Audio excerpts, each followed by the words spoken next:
수년 전에 우리 교회에서 부목사님으로 봉사하시다가 모현 쪽에 가서 개척해서 아주 크게 성공한 최시천 목사님이라고 계세요. 그 목사님 교회 이름이 무슨 교회냐 하면 향기 나는 교회예요.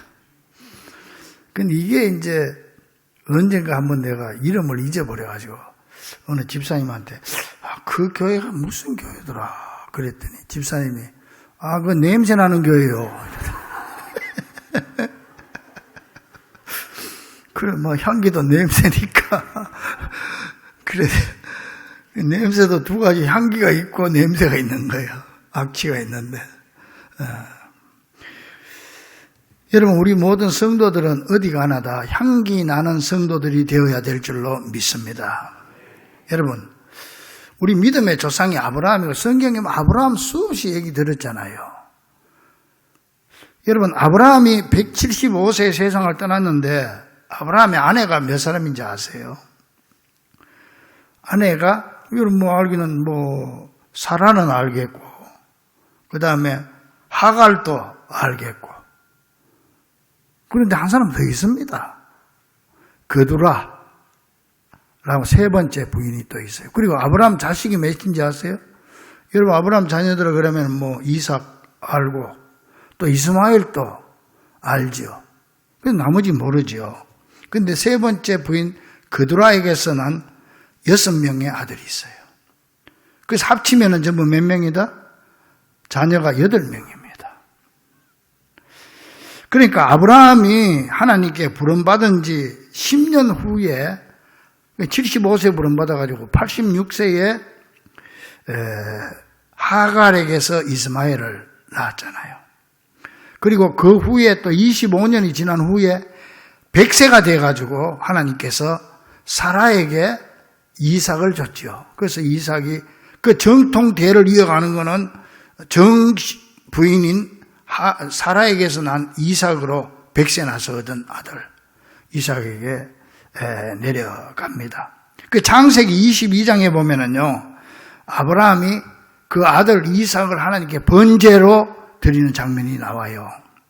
그리고 23장에 넘어가면은 사라가 죽게 됩니다. 본처가 죽게 되고 또 이제 홀로 된 아브라함은 24장으로 넘어가면은 그 아들 이삭을 리브가와 결혼시킴으로 며느리를 보게 되지요. 그리고 며느리를 얻은 후에 아브라함은 창세기 25장에 넘어가면은 이제 세 번째 부인을 얻게 되는데 그가 바로 오늘 본문에 나오는 그두라라고 하는 여인입니다. 이때 아브라함의 나이가 세 번째 부인 얻을 때 나이가 137세예요. 이 그두라에게서 137세에 혼인을 해가지고 셋째 부인 얻어가지고 6명의 자녀를 낳게 되고 이 그두라하고 재혼한 지 38년 만인 175세에 세상을 떠나게 되는 것입니다. 그러면은 이 그두라라고 하는 여인은 어떤 여인인가? 우리나라 사람들도 다 이렇게 이름마다 뜻이 있잖아요. 제창수, 창성할 창자에 숫자는 빼어날 숫자. 창성, 나는 빼어난다. 아버지가 나를 그렇게 이름을 지어줬죠. 그런데 이 이스라엘 나라에도 이름마다 다 뜻이 있습니다. 그런데 그두라라고 하는 이름의 뜻이 뭐냐면은 향기로운 여인이다. 그런 뜻을 가지고 있습니다. 과연 이 그두라는 그 이름대로 정말 향기롭게 산 사람이고 가는 데마다 향기를 풍겼던 여인이었습니다. 특별히 오늘은 가정주일로 지키면서 이 향기로운 여인 그두라에 대해서 기억하며 여러분의 가정도 향기나는 가정, 여러분들도 그두라처럼 어디 가나 그리스도의 향기를 풍기는 성도들이 되기를 주의 이름으로 간절히 축원합니다. 그러면 이 그두라는 누구에게 향기를 바라는 여인이었을까요? 또 여러분들이 누구에게 향기를 날려야 될까요?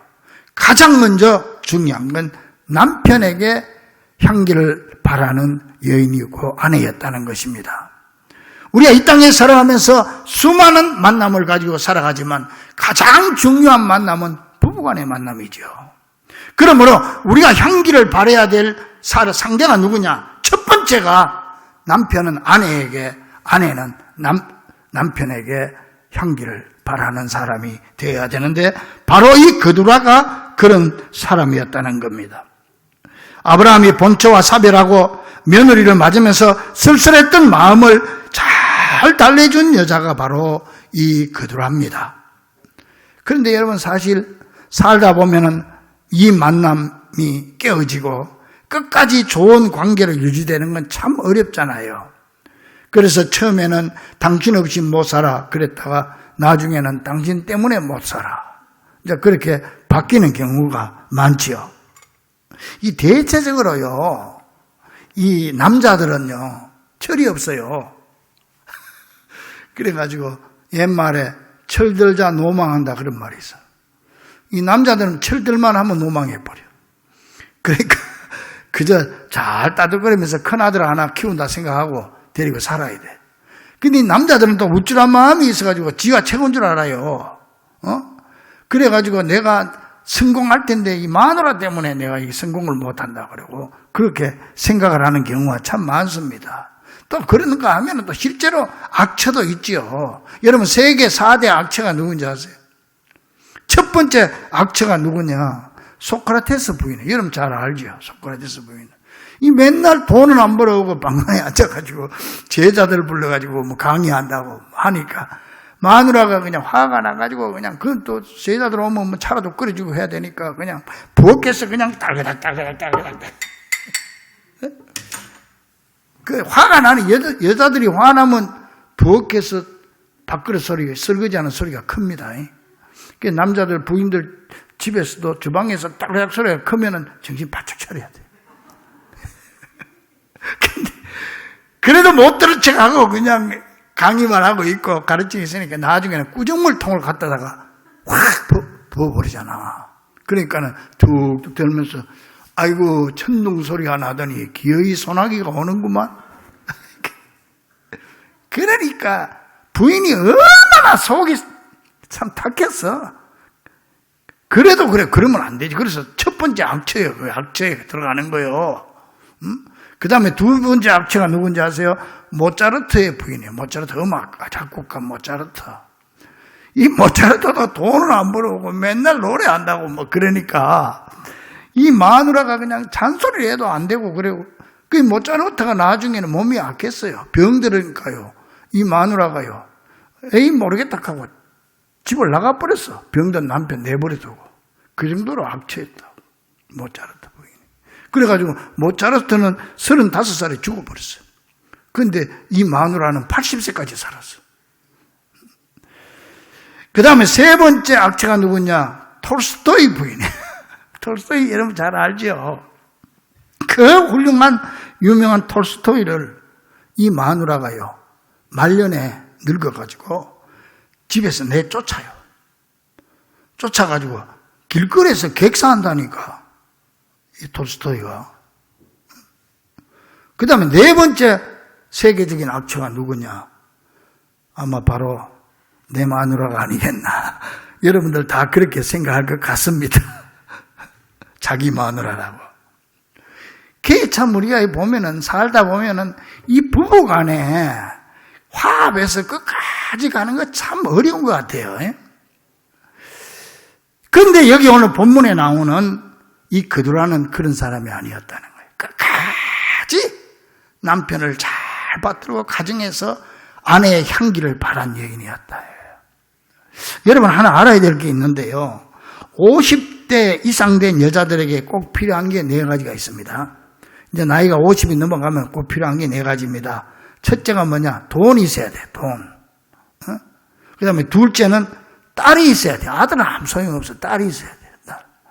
셋째는 친구가 있어야 되고, 넷째는 찜질방이 있어요. 50대 이상 된 여자들. 그 다음에 50대 이상 된 남자들은 네 가지가 뭐가 있어야 되느냐. 이 남자들만 한번 따라해보세요. 남자들만 따라해요. 첫째, 부인. 따라해, 부인. 그 다음에 둘째, 아내. 셋째, 처. 넷째, 마누라. 그게 뭐예요? 첫 번째에서 네 번째까지 다 아내가 있어야 돼. 아내. 이게 중요한, 이거 알아야 돼요. 여러분, 그래가지고 그냥 50 넘으면 그저, 내 마누라 최고다 생각하고 떠받들고 살아야 돼. 다른 사람 필요 없어요. 그 다음에 우리 예수 믿는 사람들이 남자나 여자나 다 평생도 늙은 사람이나 젊은 사람이나 꼭 필요한 사람이 있습니다. 필요한 것.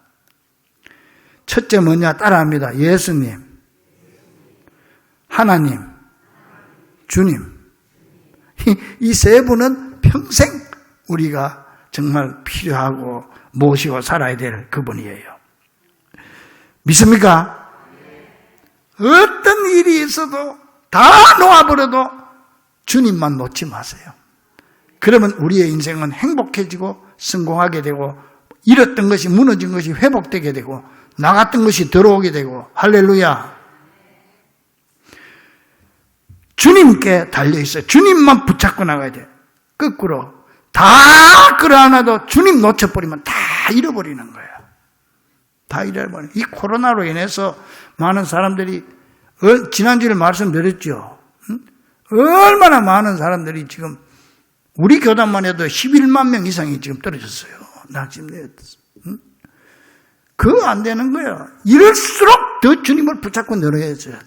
그러면 다 나갔던 것이 들어오고 넘어졌던 것이 일어서고 여러분 하나님께서 축복해 주실 줄로 믿습니다. 이걸 알아야 돼요. 그런데 오늘 본문에 나오는 이 그두라라고 하는 여인은 변화가 없는 정말 끝까지 남편에게 그리고 가정에 향기를 날린 그런 여인이었다는 거죠. 어느 부인이 남편이 미울 때마다 얼마나 판자에다가 남편 몰래 못을 박았어요. 남편이 그냥 외도를 하거나 바람을 피울 때 큰 걸 할 때는 큰 대못을 받고 자기를 욕하거나 그냥 또 폭행을 하거나 이럴 때는 그냥 또 작은 못을 받고 이래가 그 이런 일을 당할 때마다 못을 쫙 박았는데 이만한 판에다가 못이 다 박혀버리고 박을 데가 없어. 그래서 남편을 데려다가 여보 이게 뭔지 아세요? 그게 뭐요? 이거는 내가 당신이 나를 힘들게 할 때마다 내 가슴에 못을 박을 때마다 내가 여기다가 박은 못입니다. 설명을 해줬어. 그랬더니 남편이 그 말을 들으니까 가슴이 덜컹하는 거예요. 그래서요 이제는 다 박았는데 더 이상 못 박을 자리가 없네요. 남편은 그 못 박힌 나무를 보고는 말문이 탁 막히고 그날 밤에 아내 몰래 그 나무를 끌어안고 소리내어 울었습니다. 내가 아내의 마음을 이렇게 아프게 했단 말인가. 그럼에도 불구하고 아내는 부지런히 무던히도 참고 또 참았단 말인가. 그래가지고 그 남편은요 이제 내가 좀 변해야 되겠다 그렇게 생각하면서 변화되는 삶을 살았습니다. 그런데요 어느 날 이 부인이 남편을 여보 또 부르는 거예요. 그 나무가 있는 곳으로 또 가는 거예요. 가서 말이야 못이 다 빠져버리고 없어. 그러면서 아내가 말해 여보 이것 봐요. 당신이 내게 이제는 고마운 일을 할 때마다 못을 하나씩 뺐는데 이렇게 다 빠졌어요. 여보 고마워요. 그랬더니 그 남편이 부인의 손목을 콕 잡고 하는 말이 여보 아직 멀었어. 그 못은 모두 뺐다고 할지라도 그 못 박힌 자국은 그대로 남아있지 않소. 이 말에 아내는 남편을 부둥켜 안고 울어버렸습니다. 이 이야기는 2013년 다음 카페에서 네티즌들이 뽑은 최우수 작품입니다. 아내의 향기가 남편을 변화시킨 것입니다. 아브라함의 아내 그두라도 남편에게 향기를 바라는 향기로운 아내였습니다. 그런데 여러분 한 가정이 진정으로 행복한 가정이 되려면은 부부 간에만 향기를 발해서 되는 게 아닙니다. 가족 구성원에는 다른 사람이 있죠. 중요한 자녀들이 있지 않습니까? 그런 의미에서 이 그두라는 그 자녀들에게도 향기로운 어머니였습니다. 이제 아브라함이 죽기 전에요. 다 그 자식들을 모아놓고 자기 재산을 본처의 아들인 이삭에게 주고 이걸 분배해서 나눠줘야 될 거니까 자기 죽기 전이니까. 그리고 그두라 서자들에게도 그두라가 난 아이들에게도 다 이렇게 재산을 분배해 주면서 마지막으로 하는 말이 뭐냐? 오늘 본문 6절 중반절에 보니까 자기 생전에 그들로 하여금 자기 아들 이삭을 떠나 그 6 아들하고 어머니 그두라하고 6 아들하고는 자기를 이삭을 떠나서 동쪽 땅으로 동방 곧 동쪽 땅으로 가게 하였더라. 무슨 말이에요? 여기서 같이 살지 말고 내 정통을 이어가는 이삭만 여기 두고 나머지 서자들하고 마누라는 다른 데로 가서 살아. 요새 말하면 딴 나라에 가서 이민 가라 이런 얘기예요. 떠나라는 얘기예요. 여러분 우리가 신앙생활 하다 보면은요 떠나야 될 때가 있고 머물러야 될 때가 있는 거예요. 잘라야 될 가지가 있는 거예요. 내 신앙의 가지 잘라야 될 게 있어요. 이걸 잘라야 본나무가 사는 거예요. 여러분 신앙에 여러분의 뭐가 여러분의 신앙을 붙잡고 있습니까?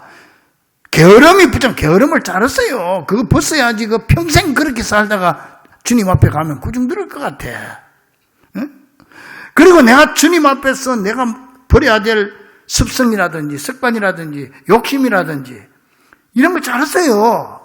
지금 아브라함은 지금 얼마나 아브라함이 그두라도 자기 마누라고 이 아이들도 자기 자식인데 얼마나 마음이 아프겠어요. 그러나 하나님의 뜻을 위해서 자르는 거예요. 멀리 딴 나라로 가서 살아라는 거예요. 우리가 자를 건 잘라야 되고 붙잡을 건 붙잡아야 돼요. 이걸 구분을 못 해가지고 그냥 우왕좌왕하다가 내 신앙 다 까먹어버리고 오히려 그냥 격가지가 더 자라가지고 내 본래 있던 신앙 다 잊어버리고 자를 건 자르세요. 여러분 한번 생각해 봤어요. 내 인생에 내 신앙에 있어서 자를 가지들이 있어요. 그걸 잘라야 돼요. 언제까지 그렇게 사실랍니까? 그걸 자르세요. 그러면 하나님의 놀라운 축복이 여러분에게 더 크게 임할 줄로 믿습니다. 그래 이제 자르는 거죠. 이걸 가라는 거예요. 근데요, 만약 그때 말이죠, 그두라가 안 가겠다고 그랬으면은 아마 6명의 아들들도 엄마 따라서 안 간다고 그랬을 거예요. 안 가는 게 자기들이 편하죠. 왜 자기들이 지금까지 여기 살고 이 재산이 다 이삭은 혼자고 우리 6명인데 왜 우리가 떠나려면 이삭이 떠나지? 그렇잖아요.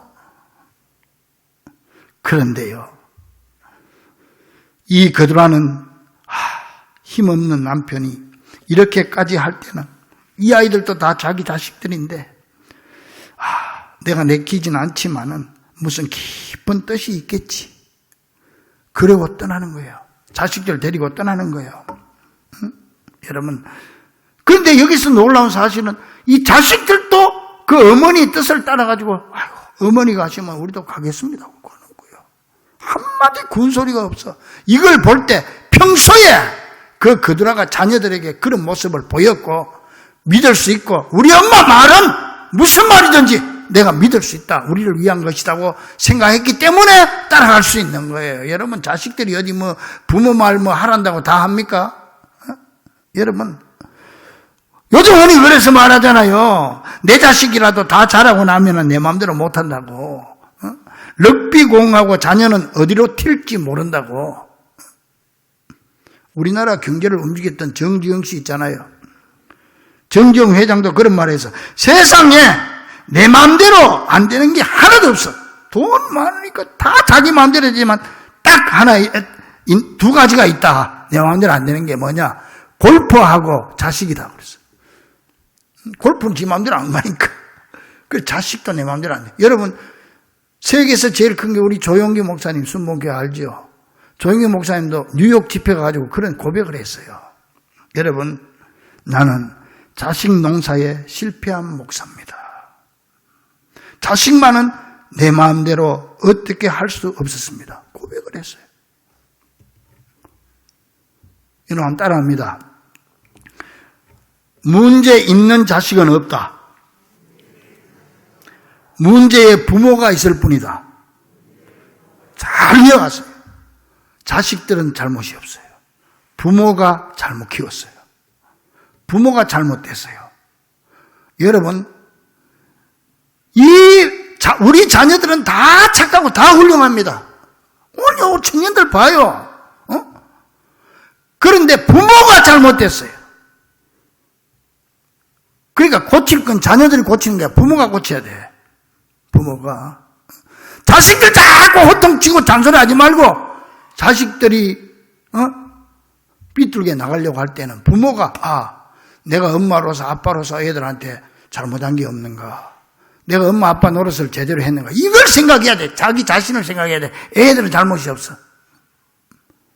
부부간에도 남편이 속을 썩히면은 이 남편 그냥 그래가 교회 와서 기도한다고 하는 게 엎드려가지고 주여 저 마귀 새끼 같은 저 남편을 여튼 어떻게 해달라고 기도하고, 그런 기도하지 마세요. 그거 쓸데없는 소리야. 하나님 그 기도 들어주도 안 해. 그 하나님 볼 때 야 네 남편이 문제가 아니라 네가 문제다 야. 그런데 왜 남편을 마귀를 만들고 그러냐 말이요. 예수도 똑바로 믿고 기도도 똑바로 해야 되는 거 믿습니까? 자기를 위해서 기도해야 돼. 자기를 위해서. 자녀들, 남편이 또 속을 썩일 때는 아내가로서 내가 어떻게 바로 살았나, 아내의 노릇을 제대로 했는가, 자기를 살피면 되는 거예요. 또 아내가 또 마음 아프게 할 때는 남편이 아내를 나무라지 말고 자기를 내가 남편으로서 올바른 삶을 살았는가, 이걸 생각해야 되는데 거꾸로 한단 말이에요. 거꾸로. 그러니까 이게 평생 가도 해결이 안 되는 거예요. 이게 전부 남한테만, 남편은 아내를 욕하고 아내는 남편이 잘못됐다 하고 자식들은 부모가 잘못됐다, 부모는 자식이 잘못됐다 하니까 이게 되겠어요? 이게 이런 집안이 되겠느냐고. 교회 생활도 마찬가지고 힘든 일이 있을 때 내가 어떻게 해야지 생각해야지, 누구 때문에 그거는 마귀의 장난이에요. 에덴 동산에서 선악과 따먹었을 때도 자기가 좋아서 먹어놓고 말이야. 아담은 마누라 때문에 먹었습니다. 마누라는 뱀 때문에 먹었습니다. 핑계하고 변명, 이거 사탄이 주는 거예요. 아주 좋지 않는 거예요. 자기를 생각해야 돼. 여러분, 오늘 이 말씀을 볼 때 이 자녀들이 어머니를 그렇게 다 따른 것은 어머니가 그만큼 자녀들에게 신뢰를 줄 수 있었기 때문에 그런 줄로 믿습니다. 이게 그두라의 향기야. 이 향기가 여러분 가정에도 풍성하게 흘러넘치기를 간절히 축원합니다. 이처럼 그두라는 정말 남편에게도 또 자녀들에게도 향기로운 여인이었습니다. 그런데요, 우리가 또 하나도 향기를 풍겨야 될 대상이 있습니다. 그분이 뭐냐? 바로 하나님께 향기로운 여인이 되어야 되는 겁니다. 여러분, 하나님께서 이 가정을 축복해 주시기를 원하고 하나님이 약속한 내용이 있어요.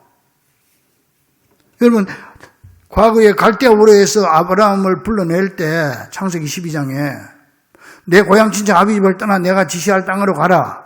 그러면서 하나님이 3가지 약속했어요. 뭐냐? 첫째는 네가 큰 민족을 이룰 거다. 네 지금 아들도 없지만은 앞으로 큰 하늘의 별을 보이면서 별같이 큰 민족을 이룬다. 둘째, 네가 너에게 약속의 땅 가나안 땅을 주겠다. 셋째, 네 후손으로 메시아가 태어나도록 하겠다. 이 3가지 약속이에요. 이 3가지 아브라함이 이 그두라와 자식들을 다른 데로 보내고 내쫓은 것은, 쫓았다면 좀 이상하지만 내보낸 거는 이 하나님의 약속을 믿었기 때문에 그래. 하나님의 약속이 지금 이삭을 통해서 내려오기 때문에 여기에 만약에 그 자녀들이 같이 살고 있었다면은 이게 흔들리고 깨질 수가 있어. 그래서 격가지를 친 거거든. 하나님의 뜻을 이루기 위해서. 사랑하는 성도 여러분, 우리에게도 하나님의 뜻이 있습니다. 여러분에게도 하나님의 약속이 있습니다. 그 약속을 이루기 위해서 하나님의 뜻만 바라보고 주님만 바라보고 힘차게 나갈 수 있고 우리 주님 앞에 향기로운 성도들이 다 될 수 있기를 주의 이름으로 간절히 축원합니다. 여러분, 그래서 이게 잘못하면은 말이죠, 이때 만약에 그들하고 그 6 자녀들이 아니 나 뭔가 이 영감이 정신 나갔나? 왜 나가도 우리가 나가? 이상이 나가야지. 이래 버리면 형제간에 피비린내 나는 싸움이 있을 수도 있는 거예요. 근데 그들과는 그것이 남편의 말이지만 하나님의 뜻으로 생각을 하고 순종하게 되는 겁니다. 이 그들의 향기로 이 위기를 조용히 넘길 수 있었다는 사실을 기억하고 우리 모두 그들처럼 위기 때 향기를 더욱 깊이 넓게 바라는 귀한 성도들이 될 수 있기를 주의 이름으로 간절히 축원합니다. 그러므로 문제없는 가정은 없습니다. 해결할 수 있는 가정과 해결할 수 없는 가정으로 나뉠 뿐입니다. 사랑하는 여러분, 결국 그들과는 하나님의 축복을 받은 사람이 되었고 동방으로 와서 살면서 그 큰 민족을 이루었습니다. 지금도 저 요르단 알죠? 요르단에 가면은 하나같이 그 사람들이 자랑스럽게 말합니다. 뭐라고 하는지 압니까? 우리는 그들과의 후손입니다. 그렇게 자랑하고 있습니다. 그들의 향기가 지금까지 내려오고 있다는 말이죠. 사랑하는 우리 중고가족들이요, 하나님은 우리도 그들처럼 향기로운 사람이 되라고 말씀하십니다. 그래서 에스겔 20장 41절에 내가 너희를 향기로 받겠다고 해서 하나님이 우리를 향기로 받는다. 또 고린도후서 2장 15절 보니까 우리는 다 하나님 앞에서 그리스도의 향기가 되라는 말이야. 이미 향기다. 이미 향기가 되었으니 당연히 우리 성도들은 먼저 가정에서 시작해서 남편의 향기, 아내의 향기, 자녀의 향기, 행복의 향기로 가득 채우고 어디를 가든지 하나님과 사람 앞에서 그리스도의 향기, 예수님의 향기를 풍기는 귀한 성도들이 될 수 있기를 우리 가정의 주인 되시는 우리 주 예수 그리스도 이름으로 간절히 축원합니다. 기도하겠습니다.